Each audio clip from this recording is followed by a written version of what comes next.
Welcome back. For the first time this year, South Carolina lawmakers are hearing from the public on a controversial bill to reinstate the private school voucher program. That's despite the bill already being more than halfway to the finish line of the governor's desk. State House reporter Mary Green has the details. Senators passed this school voucher bill last month, moving it over to the House of Representatives, which held its first hearing on the legislation of this year Wednesday.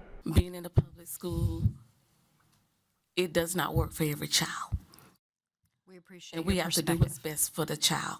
Public schools are the one place in our country where we promise to serve all children equally. Children aren't always guaranteed housing or even food, but they are guaranteed an education.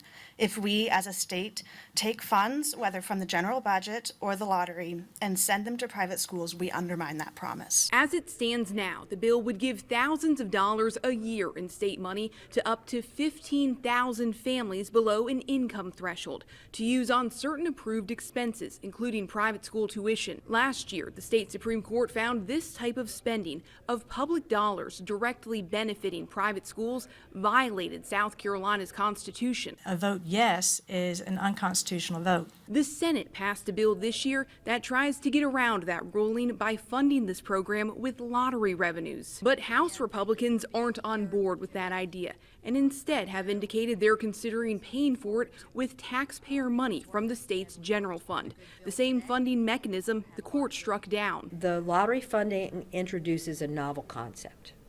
And in the world of law, that opens up an entirely different lawsuit scenario. In my mind, I would rather continue the trajectory that we're on and try to refine the question that was asked of the court prior. Now, hanging over all of this conversation is the fact the Supreme Court bench that struck down that private school funding model last year is slightly different than the bench's makeup now. So it is possible that lawmakers might hope to see a different outcome on similar legislation from a different court. Reporting from the State House, I'm Mary Green. The House Education and Public Works Committee is still meeting and taking testimony at this hour at the State House. So we are waiting to see what the details of its version of the bill will look like.